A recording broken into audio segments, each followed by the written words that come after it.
Google Docs er en kontorpakke ligesom Microsoft Office. Det smarte ved Google Docs er dog, at det både er gratis og online. Det gør det muligt at redigere sit dokument online. Det åbner muligheden for at redigere i et dokument samtidig med, at alle ens gruppemedlemmer gør det samme. Derfor er det ideelt til gruppeopgaver og gruppeafleveringer.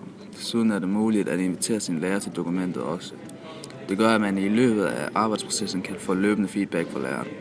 Det gør kommunikationen mellem lærer og elev meget lettere.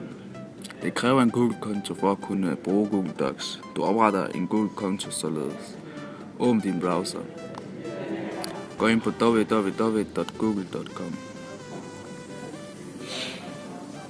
Tryk på Login op i højre hjørne. Tryk på Opret en konto. Opret nu en konto med din personlige oplysning. Tryk herefter på næste trin nede i bunden til højre.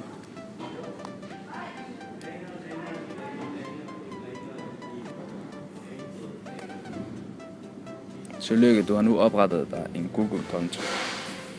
Hvis du går ind på google.com igen, vil siden nu se anderledes ud. Oppe i højre hjørne. Dette skyldes selvfølgelig, at du nu er logget ind på den nye Google-konto.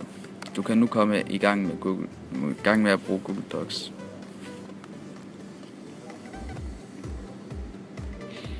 Tryk på navigationsmenuen.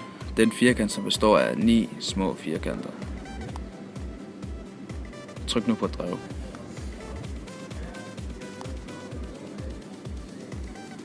Du kan nu vælge at hente Google Drive.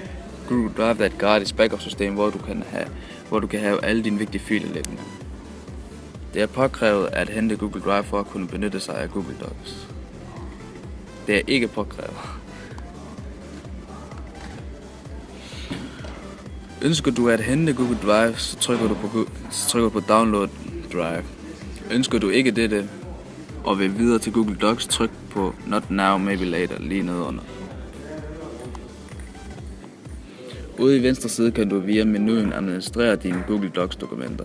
Du får højst sandsynligt kun brug for at dele med mig og mit drev. Under Del med mig kan du finde alle de dokumenter, som dine klassekammerater har delt med dig, hvis du ikke selv har oprettet det dokument, I arbejder i. Under mit drev kan du se de dokumenter, du selv har oprettet. Også dem, du har delt med dine venner. For at oprette et nyt Docs-dokument, skal du trykke på den orange Opret-knap. Du skal nu vælge, hvilken dokumenttype du vil oprette. Du kan vælge mellem dokument, Word, præsentation, PowerPoint, regneark, Excel, formular og tegning i Paint. I parentes er navnene på de forskellige dokumenttyper skrevet, som kendt fra Microsoft Office-pakken. Navne, som du nok er mere bekendt med. Til dette eksempel bruger vi et dokument. Et Google Docs tekstdokument ser således ud. Oppe i venstre hjørne kan du navngive dit dokument. Tryk blot på ikke navngivet dokument.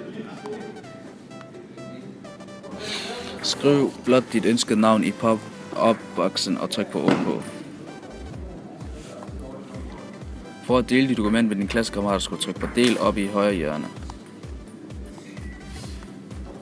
Skriv din klassekammeraters e-mail, som hun har benyttet ved oprettelsen af sin Google-konto i hvide boks under Inviter personer.